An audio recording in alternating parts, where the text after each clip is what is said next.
കഴിഞ്ഞ ഞായറാഴ്ച രാത്രി 8:15-ഓടെയാണ് തിരുവല്ലയിൽ നിന്നും എരുമേലിക്ക് പുറപ്പെട്ട സ്വകാര്യ ബസ് അത് തടിയൂർ എന്ന സ്ഥലത്തെത്തിയപ്പോൾ 3 അംഗ സംഘം ഈ ബസ് തടയുകയും തുടർന്ന് ബസിന്റെ വശങ്ങളിൽ കൂടി നടന്ന് ബസിന്റെ പുറത്ത് അതിന്റെ ബോഡിയിൽ ഉൾപ്പെടെ ശക്തമായി അടിക്കുകയും ഡ്രൈവറെയും കണ്ടക്ടറെയും ഒക്കെ കൊല്ലുമെന്ന് ഭീഷണിപ്പെടുത്തുകയും ചെയ്തത്.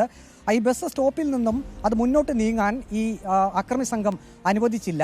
അതിനെ തുടർന്ന് 45 മിനിറ്റ് നേരമോളമാണ് ഈ സ്വകാര്യ ബസ് അവിടെ നിർത്തിയിടേണ്ടി വന്നത്. ഓർക്കണം, ഇത് തിരുവല്ലയിൽ നിന്ന് പുറപ്പെട്ട് എരുമേലിയിലേക്ക് പോകുന്ന ആ റൂട്ടിൽ കൂടി പോകുന്ന അവസാന ട്രിപ്പ് ബസ്സാണ്. ധാരാളം യാത്രക്കാർ സാധാരണഗതിയിൽ തിരുവല്ലയിൽ നിന്നും രാത്രി ഒരു സമയം കഴിഞ്ഞാൽ പത്തനംതിട്ടയിലേക്കോ അല്ലെങ്കിൽ ഈ എരുമേലി ഭാഗത്തേക്കൊക്കെ ബസ് സർവീസ് വളരെ കുറവാണ്. അപ്പോൾ കൂടുതൽ യാത്രക്കാർ, അത് സ്ത്രീകളും കുട്ടികളും ഒക്കെ ഉൾപ്പെടെയുള്ളവർ ഈ കോട്ടയം ജില്ലയുടെ അതിർത്തി പ്രദേശമായിട്ടുള്ള ഈ പത്തനംതിട്ട ജില്ല കടന്ന് എരുമേലിയിലേക്ക് പോകുന്നതിനായിട്ട് തിരുവല്ലയിൽ നിന്നും ഈ സ്വകാര്യ ബസ്സിനെയൊക്കെയാണ് ആശ്രയിക്കുന്നത്. അപ്പോൾ ഈ പാതി വഴിയിലെത്തിയപ്പോഴാണ് ഈ അക്രമി സംഘത്തിന്റെ ഒരു ആക്രമണം ഉണ്ടായത്. ഇവർ മദ്യപിച്ചിരുന്നതായാണ് ഇപ്പോൾ കോയിപ്പുറം പോലീസ് സ്റ്റേഷനിൽ ഈ ബസ് ഉടമ പരാതി നൽകിയിരിക്കുന്നത്. കഴിഞ്ഞ ഞായറാഴ്ച തന്നെ ഈ സംഭവം നടക്കുന്നു, പിന്നീട് പരാതി നൽകുന്നു. ഈ പരാതിയുടെ അടിസ്ഥാനത്തിൽ ഒരാളെ, ശൂലം എന്ന് വിളിപ്പേരുള്ള ഒരു പ്രതിയെ പോലീസ് കസ്റ്റഡിയിലെടുത്തു. പക്ഷേ ഈ സ്വകാര്യ ബസ് ഉടമ പറയുന്നത് കസ്റ്റഡിയിലെടുത്ത ശേഷം പിന്നീട് ഈ പ്രതിയെ വിട്ടയച്ചു എന്നുള്ളതാണ്.